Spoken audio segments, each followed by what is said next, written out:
মাতা কি,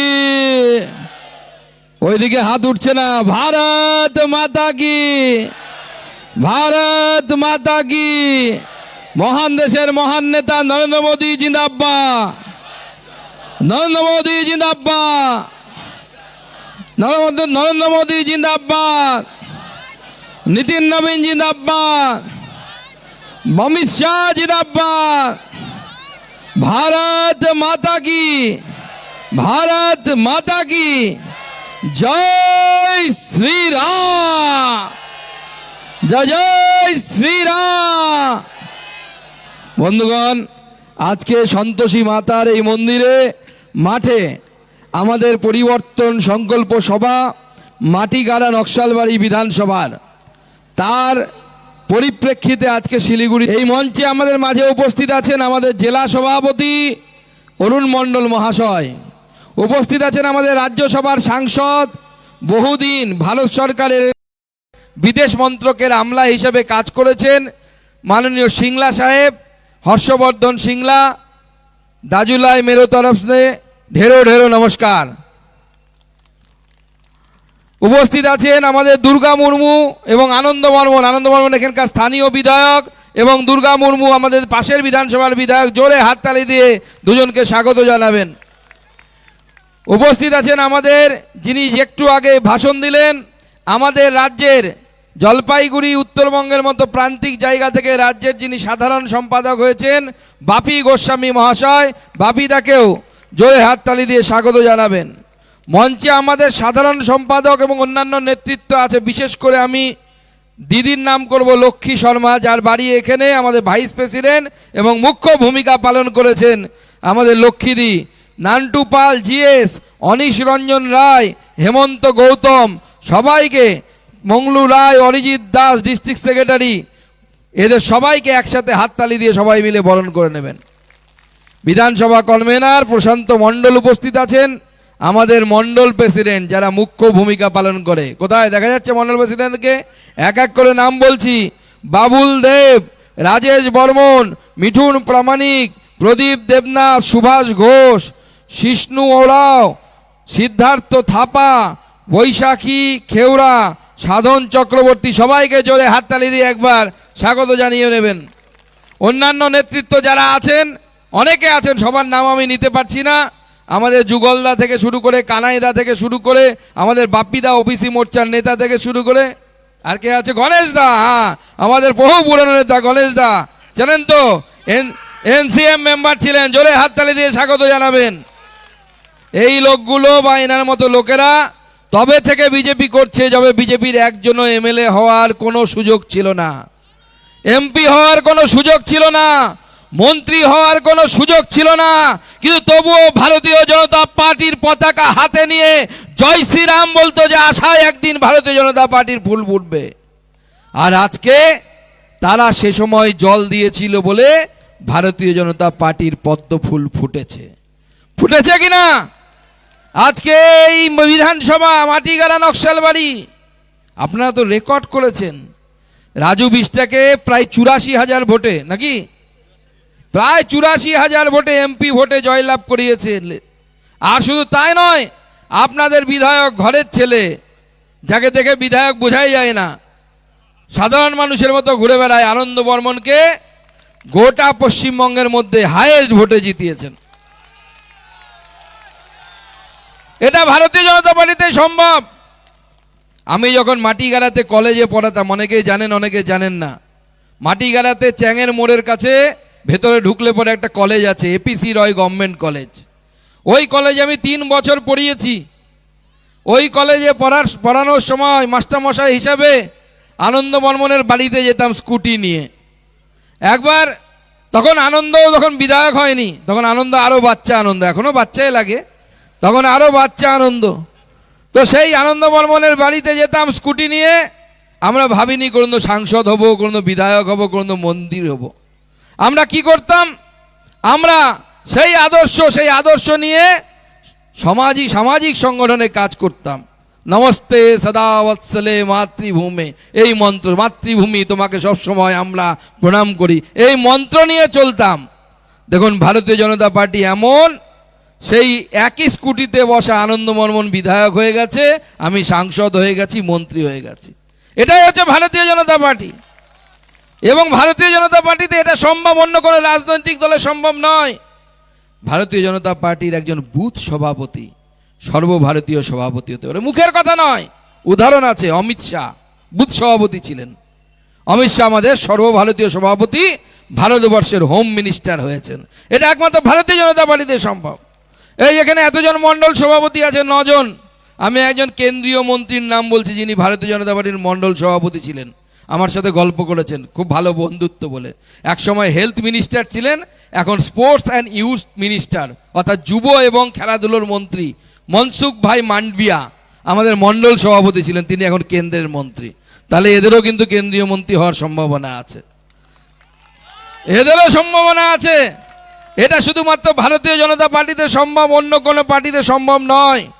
আর তৃণমূল কংগ্রেস যেই রাজ্যটাকে যে জায়গায় নিয়ে যাচ্ছে বন্ধুগণ, ভারতীয় জনতা পার্টির বহু মানুষের মন্ত্রী হওয়া একান্ত প্রয়োজন এই রাজ্যে, কেন্দ্রের মন্ত্রী নয়।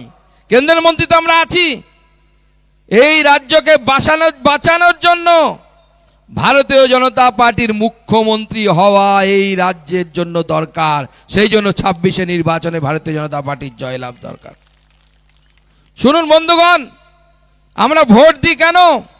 আমরা ভোট দিই একজন মুখ্যমন্ত্রী বানানোর জন্য বিধানসভাতে।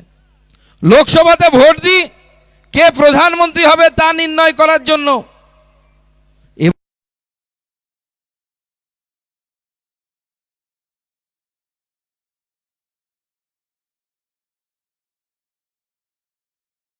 এবারকার পশ্চিমবঙ্গের বিধানসভা ভোট কোনো এর ভোট নয়। এই ভোটটা হচ্ছে এই মনসা মন্দিরের নামে যে মাঠের পরিচিতি, এই ভোট ঠিক করবে আগামী দিনে এই মনসা মন্দিরটা এখানে থাকবে নাকি বাংলাদেশের মতো একে ভেঙে চুরমার করে দেওয়া হবে। আপনার ভোট ঠিক করবে। আপনারা আমরা যদি সবাই মিলে একসাথে একভাবে এক হয়ে ভোট দিই, তাহলে পরে এই মন্দির থাকবে, নচেত এই মন্দির থাকবে না। বাংলাদেশের ঢাকেশ্বরী মন্দিরে যারা পুজো করেন, আমার সাথে এসেছিলেন একবার দেখা করতে, তারা বলেন প্রতিদিন আমরা ভয়ে ভয়ে থাকি কোন দিন ঢাকেশ্বরী মন্দিরটাও থাকবে না। তার কারণ ভগবান তার বলে গেছেন তার মন্দির রক্ষা আপনাকে আমাকে করতে হবে। আমি এই বিষয়ে আর বেশি কথা বলবো না, শুধু এটুকুই বলবো যে গত বিধানসভা নির্বাচনে আপনারা গোটা পশ্চিমবঙ্গের মধ্যে সব থেকে বেশি বিধানসভায় রাজু বিষ্টাকে প্রায় 83,955 ভোটে লিড দিয়েছেন। এইবার টার্গেট 1 লক্ষ। 1 লক্ষ ভোটে বিধায়ক এখান থেকে জেতাতে হবে। আমরা রেকর্ড করব এখান থেকে 1 লক্ষ ভোট বের করবে, 1 লক্ষ ভোটে জয়লাভ করার জন্য। আমি আস্তে আস্তে গাড়িতে দেখছিলাম আমাদের এই উত্তরবঙ্গের রাজগঞ্জ এই জেলার মধ্যেই পড়ে, আমাদের সাংগঠনিক জেলার মধ্যে রাজগঞ্জ বিধানসভা। সেই রাজগঞ্জ বিধানসভার একজন আশাকর্মী তার ভিডিও, কলকাতায় গেছিলেন আন্দোলন করতে, তার ভিডিও, চন্দনা রায় তার ভিডিও আমি দেখছিলাম। তিনি কি বলছেন যে লক্ষ্মীর ভান্ডারের টাকা আমার দরকার নেই, এটা তার বক্তব্য, আমার বক্তব্য নয়। তিনি বলছেন দিদি এক ধারে লক্ষ্মীর ভান্ডারের টাকা দিচ্ছেন, অন্যদিকে বাড়িতে বাড়িতে মদ পৌঁছে দেওয়ার ব্যবস্থা করে আমাদের নারায়ণদের পকেট কেটে সেই টাকা বের করে নিচ্ছেন। গাড়ির চালান কাটছেন, সেখান থেকে টাকা বের করে নিচ্ছেন। উনি বলছেন লক্ষ্মীর ভান্ডার আমাদের লাগবে না। আমি বলছি লক্ষ্মীর ভান্ডার আপনারা পাবেন। বিজেপি এলে তৃণমূল যে টাকা দেবে বা দেয়, তৃণমূল লক্ষ্মীর ভান্ডার দেয় 1200 টাকা আর 1000 টাকা, তাই তো? ঠিক বলছি তো? ভোটের আগে বাড়াবে লোভ দেখানোর জন্য, আর বাড়িয়ে বলবে যে হয়তো 1500 দেবো বা এত দেবো। আমি এই মঞ্চ থেকে আমাদের সকল নেতৃত্বকে সাক্ষী রেখে কথা দিয়ে যাচ্ছি, তৃণমূল কংগ্রেস যত, ভারতীয় জনতা পার্টি তার থেকে 50 টাকা হলেও বেশি আপনাদেরকে লক্ষ্মীর ভান্ডার দেবে। তৃণমূল যদি 1500 টাকা বলে, আপনি লিখে রাখুন 1550 টাকার বেশি টাকা লক্ষ্মীর ভান্ডারে ভারতীয় জনতা পার্টি আপনাদের অ্যাকাউন্টে দেবে। এটা ভারতীয় জনতা পার্টির গ্যারান্টি, আমাদের গ্যারান্টি। আর শুধু টাকাই আমরা দেব না, মুখ্যমন্ত্রী কি করেছেন? লক্ষ্মীর ভান্ডার দিয়েছেন আর নারায়ণকে ছাড়া করে দিয়েছেন লক্ষ্মী ছাড়া। লক্ষ্মী এখানে না লক্ষ্মীর ভাণ্ডারের টাকা পাচ্ছেন, আর নারায়ণ গুড়গাঁও, গুজরাট, মধ্যপ্রদেশ, কেউ দিল্লি, মাথায় ইট নিয়ে উঠছে, 4 তলা বিল্ডিং, 10 তলা বিল্ডিং, কাজ নেই পশ্চিমবঙ্গে। ভারতীয় জনতা পার্টি এলে লক্ষ্মীর ভাণ্ডার শুধু বাড়াবে তাই নয়, নারায়ণদের হাতে যেন কাজ জোটে তার ব্যবস্থা ভারতীয় জনতা পার্টি করবে, নরেন্দ্র মোদীর সরকার করবে। এটা ভারতীয় জনতা পার্টির চিন্তা ভাবনা। আজকে দেখুন উত্তরপ্রদেশে আমাদের যোগীজির সরকার আসার আগে, উত্তরপ্রদেশে একটু পরেই এই যে অন্ধকার হয়ে যাবে 6টা বাজলে পরেই, 5:30 6টা বাজলেই দিল্লি থেকে উত্তরবঙ্গে উত্তরপ্রদেশে কেউ গাড়িতে করে যেত না। দিল্লি থেকে উত্তরপ্রদেশে গেলে অনেকবার এরকম ঘটনা ঘটেছে, মহিলাদেরকে নিয়ে যাচ্ছে রাস্তায়, তখন বিজেপির সরকার ছিল না, মহিলাদেরকে নিয়ে যাচ্ছে রাস্তায় গাড়িতে করে, গাড়ি থেকে নামিয়ে ধর্ষণ হয়েছে মহিলাদের সাথে। এত ল অ্যান্ড অর্ডার খারাপ ছিল, এত আইন শৃঙ্খলা খারাপ ছিল। আর বিজেপির সরকার আসার পর, যোগীজির সরকার আসার পর, সেই উত্তরপ্রদেশে ব্রহ্মস মিসাইল, নামটা তো শুনেছেন, পাকিস্তানের উপর পড়েছে, তার দাপট তো শুনেছেন। সেই ব্রহ্মস মিসাইল তৈরির কারখানা কোথায় তৈরি হচ্ছে? উত্তরপ্রদেশে তৈরি হচ্ছে। এটা হচ্ছে নরেন্দ্র মোদীর ডেভেলপমেন্টের মডেল, এটা হচ্ছে ভারতীয় জনতা পার্টির মডেল। আর মেয়েদের উপর অত্যাচার, আমাদের এখানে মেয়েদের উপর অত্যাচার হলে কি হয়? পুলিশ প্রথমে বলবে এফআইআর নিব না, কারণ দিদি বলেছে এফআইআর নেওয়া যাবে না। তারপরে তার মেডিকেল টেস্ট হতে 2 দিন সময় নষ্ট করবে। এফআইআর নিলেও বলে গড়িমেশি করবে, কারণ রেপ করা মানে হচ্ছে ও তৃণমূলের নেতার কাছের লোক হবে, একদম তৃণমূলের নেতার ছেলে, নেতার ভাইপো, নেতার অমুক, এরকম কেউ না কেউ হবে। আর তারপরে সেও কেস আর এগোবে না, 10 বছর বিচার চলবে আদালতে। তারপরে বিচারক বলবে তথ্য প্রমাণের অভাবে একে বেকসুর খালাস ঘোষণা করা হলো। হয়েছে পশ্চিমবঙ্গে, আমি মুখের কথা বলছি না। কামদুনি রেপ কাণ্ড, মেয়েটিকে রেপ করে 2 পা জরাসন্ধের মতো চিরে দিয়েছিল কামদুনিতে, হয়তো অনেকে ভুলে গেছেন। তাদেরকে নিম্ন আদালত সাজা দিয়েছিল, কাউকে যাবজ্জীবন, কাউকে ফাঁসি। তারা হাইকোর্টে গেল, মমতা বন্দ্যোপাধ্যায়ের পুলিশ তথ্য প্রমাণ দিতে পারেনি, সবাই বেকসুর খালাস। আর বিজেপির রাজ্য উত্তরপ্রদেশ, মেয়েদের গায়ে যদি কেউ হাত দেয় তার বাড়িটা পরের দিন খুঁজে পাওয়া যায় না, তাই সেই বাড়ির উপর বুলডোজার চলে। এটা হচ্ছে ভারতীয় জনতা পার্টির সরকার। শুনুন, আমরা বলছি, অনেকের আবার তাতে রাগ হচ্ছে, তৃণমূলের নেতাদের রাগ হচ্ছে। আমি 2 জায়গায় বলেছি বলে যে বিজেপির সরকার তৈরি হলে মাটিগাড়া থানাটা কোথায়? এখানে থানা কোথায়? এদিকে, এখানে বাগডোগরা থানা কাছে আছে। তো আমি বলছি আপনাদেরকে আজকে থানার সামনে গিয়ে ভালো করে একটা বড় জায়গা খুঁজে রাখবেন। কেন? কারণ ভারতীয় জনতা পার্টির সরকার এলে থানার সামনে শুধু জিপ থাকবে না, হলুদ রঙের বুলডোজারটাও থাকবে ওখানে, তার ব্যবস্থা করতে হবে। জায়গাটা আপনারা খুঁজে রাখবেন। যারা অপরাধী, সেই অপরাধীদেরকে, যারা মেয়েদের গায়ে হাত দেয়, তাদের কোনোভাবে ক্ষমা করা হবে না। কারণ আমাদের শাস্ত্র বলে যত্র নারী পূজ্যতে তত্র রমন্তে দেবতা, অর্থাৎ যেখানে নারীর পুজো হয় সেখানেই দেবতারা বাস করেন, সেখানেই দেবতারা নিবাস করেন। এটা ভারতীয় জনতা পার্টি ভারতীয় সংস্কারকে বিশ্বাস করে। আর মমতা বন্দ্যোপাধ্যায় সেই জন্য ভয় পাচ্ছেন। কালকে নেতাজির জন্মদিন ছিল 23শে জানুয়ারি। 23শে জানুয়ারিতে গিয়ে নেতাজির সামনে, মূর্তির সামনে মিথ্যে কথা বলছেন মুখ্যমন্ত্রী মমতা বন্দ্যোপাধ্যায়। গোটা দেশে 11টা রাজ্যে এসআইআর হচ্ছে, কোথাও কোনো ঝামেলা নেই, কোথাও কোনো কিছু নেই। মমতা বন্দ্যোপাধ্যায়ের পশ্চিমবঙ্গে সেখানে ঝামেলা পাকাচ্ছেন। মমতা বন্দ্যোপাধ্যায় বলছে বাংলার সাথে অন্যরকম আচরণ করা হচ্ছে। আমি তৃণমূল কংগ্রেসের নেতাদেরকে চ্যালেঞ্জ করতে চাই যে ক্ষমতা থাকলে তথ্য দিয়ে প্রমাণ করুন যে বাংলার জন্য নির্বাচন কমিশন আলাদা নিয়ম করেছে, উত্তরপ্রদেশের জন্য আলাদা নিয়ম করেছে। একই নিয়মে উত্তরপ্রদেশে এসআইআর হচ্ছে। এখানে তো 58 লক্ষ লোকের নাম কাটা গেছে, বিজেপির উত্তরপ্রদেশে 2 কোটি লোকের নাম কাটা গেছে। যারা মারা গেছে তাদের নাম কাটা যাবে, অত্যন্ত স্বাভাবিক। কিন্তু মমতা বন্দ্যোপাধ্যায় মিথ্যে কথা বলছেন নেতাজির মূর্তির সামনে। সাংবাদিকরা গতকাল জিজ্ঞেস করেছিল যে মুখ্যমন্ত্রী এই কথা বলছেন নেতাজিকে সাক্ষী রেখে। আমি বললাম যে মমতা বন্দ্যোপাধ্যায়ের সৌভাগ্য যে নেতাজি জীবিত নেই, থাকলে পরে ঘোড়া থেকে নামতেন, ঠাটিয়ে একটা চর মুখ্যমন্ত্রীর গালে মারতেন, নেতাজি গালে মারতেন মুখ্যমন্ত্রীর গালে। আর মুখ্যমন্ত্রী ভয় পাচ্ছেন, ভয় পাবেন না কেন? তার কারণ এই যে 24 সালে ভোট হলো, তৃণমূল কত ভোট পেল? 2,76,74,133। মনে রাখবেন, 2,76,74,133।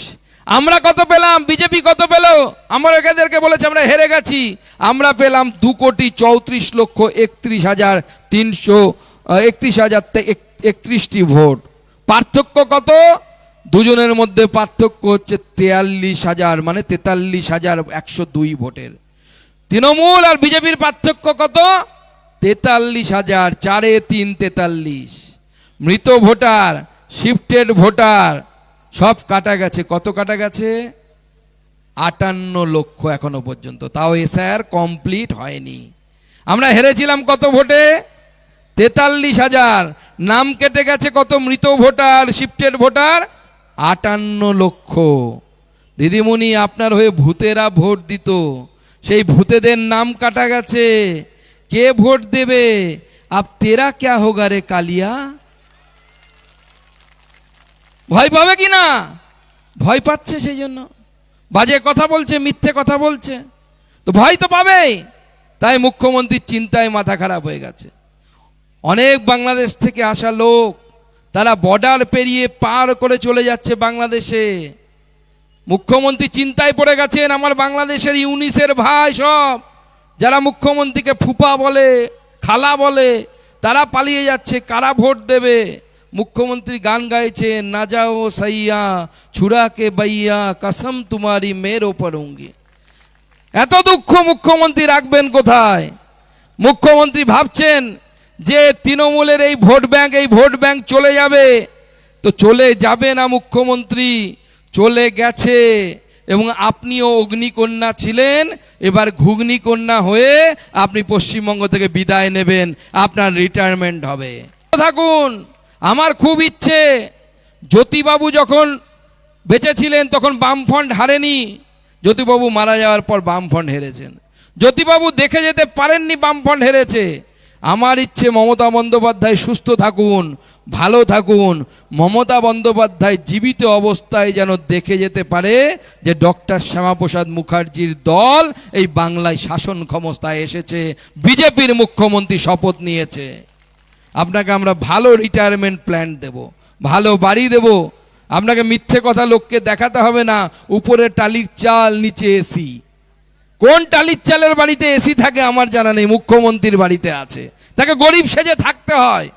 অথচ সিপিএম এর মুখপত্র, সেই পেপার, তাতে গণশক্তি, তাতে ছাপছে যে ওই পাড়ার মুখ্যমন্ত্রীর বাড়ি যেখানে, সেই গলিতে জানেন তো কেউ ঢুকতে পারে না। ওই বাড়ির লোক যারা, তারাই কোন রকমে কষ্ট করে ঢোকে। ওই রাস্তার 35খানা প্লট, 35খানা প্লট মানে বোঝেন তো? কলকাতার প্লট মানে এক হাতের দাম লাখ টাকার উপরে, এক হাত। 35খানা প্লটের মালিক তার পরিবার, আর মুখ্যমন্ত্রী টালির চালাই থাকে। তাও আমাদেরকে বিশ্বাস করতে হবে উনি গরিব মানুষ। মুখ্যমন্ত্রী, আপনাকে এত নাটক করার দরকার নেই। আপনাকে আমরা রিটায়ারমেন্ট বেনিফিট দিব, ভালো বাড়িয়ে দেব। এই সেই ভালো বাড়িতে ভালো এসিও লাগানোর ব্যবস্থা ভারতীয় জনতা পার্টি তার ব্যবস্থা করবে। আপনাকে সেই রিটায়ারমেন্ট দেওয়ার কাজ ভারতীয় জনতা পার্টি করবে। বন্ধুগণ, মুখ্যমন্ত্রী এখন ভাবছেন কি করি। ওনার ডিজি, কাছের প্রিয় মানুষ রাজীব কুমার, নাম শুনেছেন তো? রাজীব কুমারকে বাঁচাতে মুখ্যমন্ত্রী গিয়ে ধর্নায় বসেছিলেন। সেই রাজীব কুমার কিছুদিন আগে যখন আইপ্যাকের অফিসে ঢুকলে মুখ্যমন্ত্রী, মনে আছে আপনাদের? কি চুরি করতে গেছিল? ফাইল। যদি দিদি বলছে ফাইল চুরি করে নিয়ে এসছে। ভাবা যায়? আমরা এর আগে অনেক মুখ্যমন্ত্রী দেখেছি, কাউকে বলেছে কয়লা চোর, কাউকে বলেছে গরু চোর, কাউকে বলেছে চাকরি চোর। এই প্রথম ভারতবর্ষে এমন একজন মুখ্যমন্ত্রী হলো যে হচ্ছে ফাইল চোর। এইরকম চোর আমরা জীবনে দেখিনি। ফাইল চোর মুখ্যমন্ত্রী। সে ফাইল চুরি করে নিয়ে এসছে, আর সেখানে তার পেছন পেছন যাচ্ছে কে? পুলিশের ডিজি রাজীব কুমার। রাজীব কুমার সাথে সাথে যাচ্ছে। অদ্ভুত ব্যাপার। মুখ্যমন্ত্রী বলছেন আমি গেছি হচ্ছে পার্টির প্রধান হিসেবে। ইউপিএসসির নিয়ম আছে, আমাদের সিংলা সাহেব ইউপিএসসি পাশ করে উনি অফিসার হয়েছিলেন। যদি একজন ব্যক্তি, আমারও দুটো পরিচয় আছে, আমি রাজনৈতিক ব্যক্তিত্ব, এখানে যেমন রাজনৈতিক সভা করছি, আমি আমার মন্ত্রী, সেখানে আমি সরকারি কাজ করি। যখন আমি সরকারি কাজ করি আমার পিএস আমার সাথে থাকে, সে ইউপিএসসি অফিসার। কিন্তু যখন আমি রাজনৈতিক কাজ করবো, এখন আমি রাজনৈতিক কাজ করছি, দেখুন আমার পিএস আমার সাথে থাকবে না, সেখানে নেই, কারণ সে সরকারি অফিসার। তার কাজ মন্ত্রী সুকান্ত মজুমদারের সাথে থাকা, বিজেপির নেতা সুকান্ত মজুমদারের সাথে থাকা তার কাজ না। কিন্তু মুখ্যমন্ত্রী বলছেন আমি তৃণমূলের নেতা হিসেবে গেছি ওখানে। তাহলে প্রশ্ন, রাজীব কুমার তাহলে ওখানে কি করছিলেন?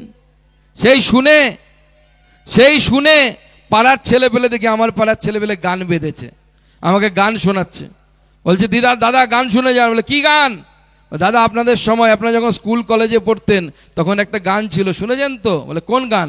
বলে দিদি তেরা দেবর দিবানা। তো বলছে তোরা কি গান বানালি? বলছে দিদি তেরা ডিজি দিবানা, হায় রাম ইডি কো দালে দানা, হায় রাম ইডি কো দালে দানা।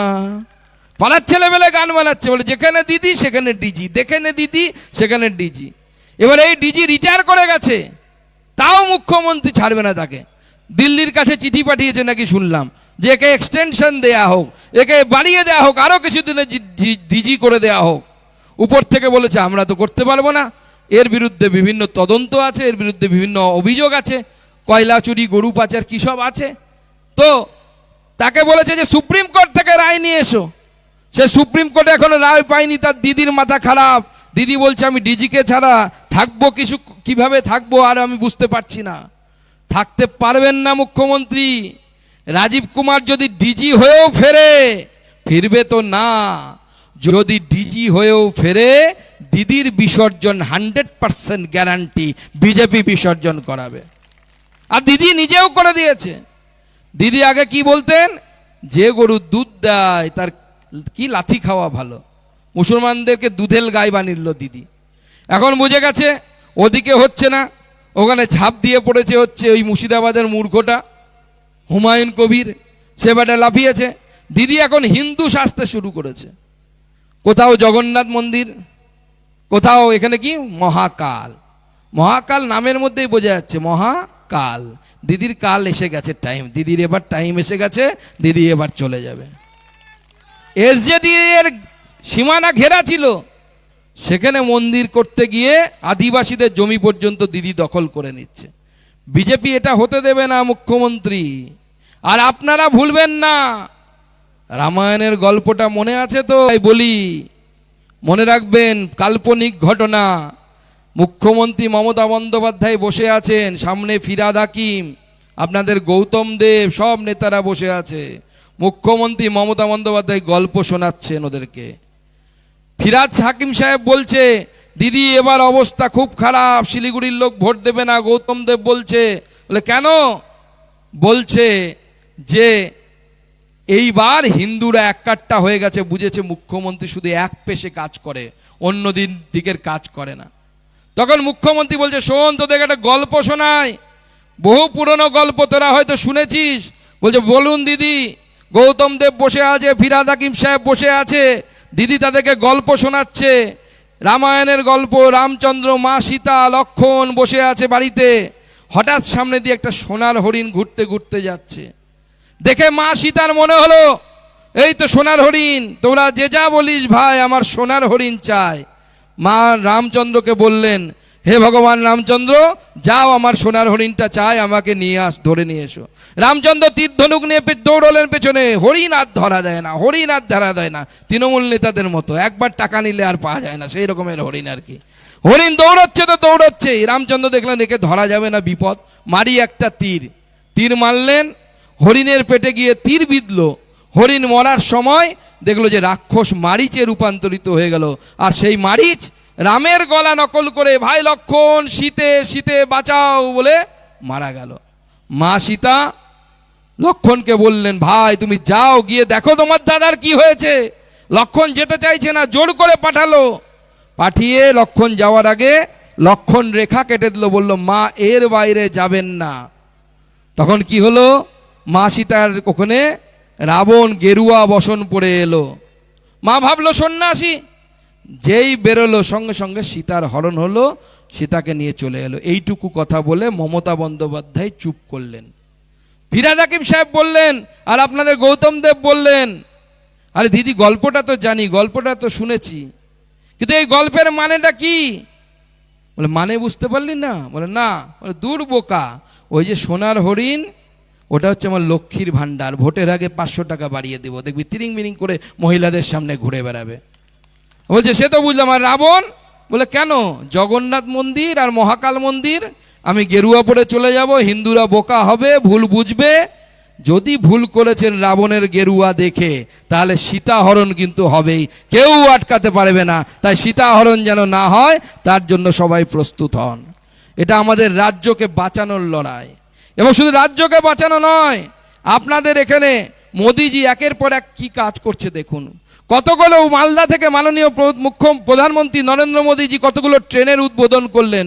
আজকে তারই একটা ট্রেন ধরে আমি মুর্শিদাবাদ জেলায় যাব। কালকে মুর্শিদাবাদে আছে আমাদের বন্দে ভারত স্লিপার ট্রেন। প্রথম ভারতবর্ষে বন্দে ভারত উদ্বোধন হবে স্লিপার। কোথা থেকে হবে? কলকাতা থেকে গুয়াহাটি পর্যন্ত যাবে। নরেন্দ্র মোদীর মাথায় সবার আগে যদি কিছু থাকে, তাহলে পশ্চিমবঙ্গ আছে, বাংলা আছে, শিলিগুড়ি আছে, উত্তরবঙ্গ আছে, যেটা আগে কেউ কোনো ভাবেনি। ভাবুন, 100 দিনের কাজ, তাকে 125 দিনের কাজ আমাদের সরকার করে দিয়েছে। আর মমতা বন্দ্যোপাধ্যায়, একটা তথ্য আপনাদেরকে দিয়ে রাখি, ভালো লাগবে, মনে রাখবেন তথ্যটা। এই উত্তরবঙ্গেরও গোটা পশ্চিমবঙ্গের জনসংখ্যা 2011 সালের যদি দেখি, 9 কোটি লোক এই গোটা পশ্চিমবঙ্গে থাকতো প্রায়। সেই 9 কোটি 13 লক্ষ লোক যদি ঠিক বলি, 11 সালে জনগণনা হয়েছিল। উত্তরবঙ্গে কত থাকতো বা কত ছিল 2011 সালে? 1,72 লক্ষ। অঙ্ক করলে দেখা যায় যে গোটা পশ্চিমবঙ্গের লোককে যদি 100 ধরা হয়, তাহলে উত্তরবঙ্গে 100 জনের 18 জন মানুষ থাকে। কতজন? 100 জনের 18 জন মানুষ উত্তরবঙ্গে থাকে। কিন্তু যখন পয়সা দেওয়ার ব্যাপার আসে, উত্তরবঙ্গের মানুষের উন্নয়নের কথা আসে, পশ্চিমবঙ্গের বাজেট হচ্ছে 3.7 লক্ষ কোটি টাকা। গোটা পশ্চিমবঙ্গের বাজেট অর্থাৎ 3.7 লক্ষ কোটি টাকা। আর উত্তরবঙ্গের জন্য মাত্র 861 কোটি টাকা। অঙ্কের হিসাব করলে এই 3.7 লক্ষ কোটি টাকাকে যদি 100 টাকা ধরা হয়, যে গোটা পশ্চিমবঙ্গের বাজেট বাজার করার জন্য 100 টাকা, উত্তরবঙ্গের জন্য মাত্র 23 পয়সা। কত পয়সা? 23 পয়সা। উত্তরবঙ্গের জন্য মুখ্যমন্ত্রী দিচ্ছেন 861 কোটি টাকা। আরে ওর থেকে তো বেশি আমাদের নরেন্দ্র মোদী বাগডোগরা এয়ারপোর্টের উন্নয়নের জন্য দিয়ে দিয়েছে, একটাই এয়ারপোর্টের জন্য। প্রথমে 1300 কোটি টাকা দিয়েছিল, এখন তো মনে হয় 3000 কোটি টাকা চলে গেছে। ভাবুন, গোটা উত্তরবঙ্গ মুখ্যমন্ত্রী, যিনি আমার রাজ্যের মুখ্যমন্ত্রী, তিনি দিচ্ছেন কত? 861 কোটি টাকা। নরেন্দ্র মোদী একটা এয়ারপোর্টের জন্য দিচ্ছে হচ্ছে 3000 কোটি টাকা, এনজিপি স্টেশনের জন্য 1000 কোটি টাকা। আর মুখ্যমন্ত্রী কি করছেন? বছরে একবার উত্তরবঙ্গে আসছেন, চা বাগানে যাচ্ছেন, চায়ের টকরিটা পিঠে নিচ্ছেন, একটা করে চায়ের পাতা তুলছেন, 2 কলি 1 কলি 2 পাত্তিয়া, নাদুস নাদুস উংলিয়া পিছনে দিচ্ছেন, আর বলছেন খিচ মেরি ফটো, তো খিচ মেরি ফটো, ছবি তুলে দিচ্ছেন। হ্যাঁ, উত্তরবঙ্গকে আমি কি ভালোবাসি। তো ভালোবাসাটা পয়সা দেওয়ার সময় কেন বোঝা যায় না মুখ্যমন্ত্রী? পয়সা কোথায়? পশ্চিমবঙ্গের 100 জনের 18 জন মানুষ যদি এখানে বাস করে, তার জন্য মাত্র 861 কোটি টাকা, মাত্র 32 পয়সা বাজারের। 100 টাকা যদি আমার বাজার খরচ হয়, তার মধ্যে মাত্র 32 পয়সা। আর তারপরে আপনি বলছেন পশ্চিমবঙ্গের এই উত্তরবঙ্গের পার্টকে আপনি ভালোবাসেন। উত্তরবঙ্গের মানুষকে আপনি ভালোবাসেন না মাননীয় মুখ্যমন্ত্রী। আর তার সাগরেদরাও সেই একই পদ্ধতিতে চলছে। এই মাটিগালা নকশালবাড়িতে 2 ষাঁড়ের লড়াই চলছে। শঙ্কর মালাকার বলছে আমি প্রার্থী হব, দিলীপ বর্মন বলছে আমি প্রার্থী হব। যে দুজনে মিলে দুই সারে গুতোগুতি কর, জিতবে কিন্তু বিজেপি। বিজেপির প্রার্থী এখান থেকে জিতবে এবং রেকর্ড ভোট এখান থেকে জিতবে। আমাদের শিলিগুড়ি মহকুমা পরিষদের সভাধিপতি অরুণ কুমার ঘোষ মাটিগাড়া পঞ্চায়েত সমিতির মিলে সমানে জমি মাফিয়ার কাজ করে যাচ্ছে, জমি কিনছে আর বেচছে, কোটিপতি হচ্ছে। আমাদের আনন্দ বলছিল তো ঘোষেদের সিন্ডিকেট করেছে, একটা বড় ঘোষের নাম ভুলে গেছে, তার নাম হচ্ছে ধীরাজ ঘোষ, কোটি কোটি টাকার সম্পত্তির মালিক। সম্পত্তির মালিক হওয়া খারাপ না, কি করো ভাই তুমি? উনি ছিলেন জেলার সাংবাদিক, মাসে বেতন হচ্ছে 3,000 টাকা ছিল, 3,000 টাকা মাসে বেতন। সেখান থেকে এখন এইদিকে যাবেন, যেদিকে তাকাবেন বাঁয়ে ডায়ে সব জায়গার মালিকের নাম হচ্ছে ধীরাজ ঘোষ। কি করে? সুপারির ব্যবসা করে, বেআইনি সুপারি নিয়ে যায়। আর তার স্ত্রী রাজ্য সরকারের জিএসটি অফিসার, সেই অফিসে বসে তার কালো কাজ ধামা দেয়, চাপা দেয়। এখানেই কোথায় বাড়ি শুনেছি। ধীরাজ ঘোষ তৈরি হয়ে থাকো, নরেন্দ্র মোদীর সরকার তৈরি হবে, কান ধরে জেলের ভেতরে ঢোকানোর ব্যবস্থা নরেন্দ্র মোদীর সরকার তোমাকে করবে, কেউ বাদ যাবে না, তোমাদের কাউকে ছাড়া হবে না। আমরা অবাক হয়ে যাচ্ছি শুনে। আমাকে এখানে আমার কর্মীরা বলছিল যে নকশালবাড়ি পঞ্চায়েত সমিতির সভাপতি আনন্দ ঘোষ পথশ্রী প্রকল্পে নাকি রাস্তা তৈরি করছে দিদি, রাস্তা তৈরি পরে হবে, 40% ঘুষ আগে তাকে নাকি দিতে হচ্ছে, তবেই নাকি রাস্তা হবে, না হলে নাকি রাস্তা হবে না। আনন্দ ঘোষের কত আনন্দ। আর দেখো আমাদের আনন্দ বর্মনকে, 5 বছর হয়ে গেল বিধায়ক, এখনো প্রয়োজন হলে বাসে চলে, মিনি বাসে চড়ে শিলিগুড়িতে যায়। এটা হচ্ছে ভারতীয় জনতা পার্টির বিধায়ক, আমরা সেটা গর্ব করি। তাই বন্ধুগণ, এদের একটাও ভোট নয়, এদেরকে ভোট দিলে না আপনার মন্দির রক্ষা হবে, না আপনার বাচ্চার ভবিষ্যৎ লক্ষ্য হবে। আপনার 26,000 চাকরি চলে গেল, আমাদের মায়েদের ইজ্জত থাকছে না, আরজি করের বোনকে ধর্ষিতা হতে হলো। তাই এইবার আর ক্ষমা নেই, পাল্টানো দরকার, চাই বিজেপির সরকার, পাল্টানো দরকার, পাল্টানো দরকার, পাল্টানো দরকার।